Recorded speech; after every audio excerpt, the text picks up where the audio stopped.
अर्धवार्षिक परीक्षा सत्र 2023-24 के कक्षा 10वीं के विज्ञान विषय का पेपर है। इसके आंसर आपको बताएंगे। तो देखिए, सही विकल्प का चयन करके लिखना है। पहला प्रश्न दिया गया है, जिन अभिक्रिया में ऊष्मा का अवशोषण होता है उन्हें क्या कहते हैं? तो ऊष्मा शोषी अभिक्रिया कहलाएगी। स नंबर इसका सही आंसर है। निम्नलिखित में से कौन सी एक रासायनिक अभिक्रिया नहीं है? तो रासायनिक अभिक्रिया कौन सी नहीं है? बर्फ का पिघलना, जो कि एक भौतिक परिवर्तन का उदाहरण है। निम्नलिखित में से कौन सा गुण प्रायः धातुओं द्वारा प्रदर्शित नहीं किया जाता है? तो स नंबर इसका सही आंसर है, चमकहीनता। चौथा प्रश्न देखिए, वायु में अधिक समय तक खुला छोड़ देने पर चांदी की वस्तुएं काली पड़ जाती हैं। ये निम्नलिखित में से किसके कारण होता है? तो सिल्वर ऑक्साइड बनने के कारण होता है। ब नंबर इसका सही आंसर है। निम्नलिखित में से कौन सी अधातु में चमक होती है? तो आयोडीन में चमक होती है। द नंबर इसका करेक्ट आंसर है। छठवां में दिया है, पीएच स्केल की परास है। तो पीएच स्केल की जो परास होती है 0 से 14 तक होती है। तो ये आपका पहला जो प्रश्न था, सही विकल्प उसके आंसर थे। प्रश्न नंबर 2 में रिक्त स्थानों की पूर्ति करके लिखना है। इसको देखिए, पहला प्रश्न है, कार्बन की संयोजकता क्या है? तो कार्बन की संयोजकता 4 होती है। तो 4 इसका सही आंसर है। पहले का 4 नंबर हो जाएगा। दूसरा है, खाली स्थान दिया है, में एक श्रृंखलन क्षमता पाई जाती है। तो कार्बन में, तो इसका हो जाएगा कार्बन। तीसरा है, शराब यानी वाइन में कौन सा अल्कोहल होता है? तो एथिल अल्कोहल हो जाएगा। इसका एथिल अल्कोहल होता है। चौथा में, यौगिकों में समावयवता का गुण पाया जाता है। कार्बनिक यौगिकों में हो जाएगा। सिरका में कौन सा अम्ल पाया जाता है? पाँचवा का तो हो जाएगा एसिटिक अम्ल।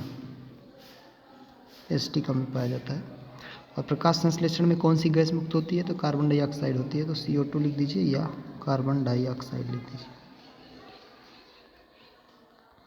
प्रश्न नंबर 3 में सत्य या असत्य का चयन करना है। पहला प्रश्न है, प्रकाश संश्लेषण की क्रिया पौधों में गोल्जी काय में पूर्ण होती है। तो ये हो जाएगा असत्य। दूसरा है, ATP का पूर्ण नाम अभिनोसिन डाइफॉस्फेट है। तो ये भी असत्य है। तीसरा देखेंगे, आकस्मिक पर्यावरणीय संवेदना की तुरंत प्रतिक्रिया प्रतिवर्ती क्रिया कहलाती है। तो तीसरा सत्य है। चौथा है, संवेदी न्यूरॉन मेरुरज्जु से आवेग को पेशियों तक पहुंचाते हैं। तो सत्य हो जाएगा। प्लेनेरिया में पुनरुद्भवन की क्रिया नहीं पाई जाती। तो ये असत्य है। और आखिरी दिया गया है, राइजोपस में जनन संरचनाएं बीजाणु होती हैं। तो ये सत्य है। तो आपके प्रश्न नंबर 3 के आंसर हुए। प्रश्न नंबर 4 में सही जोड़ी बताना है। 2 स्तंभ दिए, कॉलम आ और कॉलम बा दोनों। टेस्टोस्टेरोन क्या है? तो ये नर जनन हार्मोन है। F नंबर इसका सही आंसर है। कॉपर T क्या है? गर्भधारण रोकने हेतु है। D नंबर इसका सही आंसर। मेंडल अनुवांशिकी के जनक कहे जाते हैं। तो इसके सीधे ही दिया है, C नंबर पे। लिंग गुणसूत्र X और Y दिया है, B नंबर। डायऑप्टर जो है वो लेंस की क्षमता है। और समतल दर्पण का एक प्रकार है गोली दर्पण। ये नंबर इसका सही हो जाएगा। तो ये प्रश्न नंबर 4 जो सही जोड़ी थी उसके आंसर थे। प्रश्न नंबर 5 में एक वाक्य में उत्तर बताने हैं। पहला है, दर्पण का सूत्र बताना है। तो दर्पण सूत्र होता है 1/F बराबर 1/U प्लस 1/V।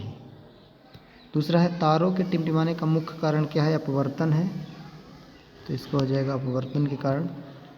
तीसरा है, एक इलेक्ट्रॉन पर कितना आवेश होता है? तो एक इलेक्ट्रॉन पर आवेश होता है 1.602 यानी 602 गुणे 10⁻⁻19 कूलाम।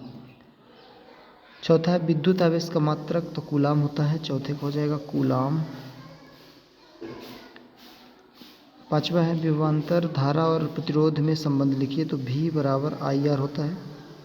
या आप ये भी लिख सकते हैं, यदि I बराबर या R बराबर लिखना चाहें। मान लीजिए यदि आप I बराबर लिखना चाहते हैं तो R बटे में आ जाएगा। तो V/R भी कर सकते हैं, या R बराबर V/I भी कर सकते हैं।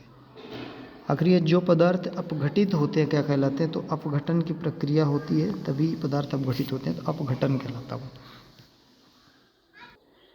तो ये MP बोर्ड के अर्धवार्षिक परीक्षा का पेपर था, कक्षा 10वीं विज्ञान विषय का। आपके कितने आंसर सही हैं जो ऑब्जेक्टिव बताए गए 30 नंबर के?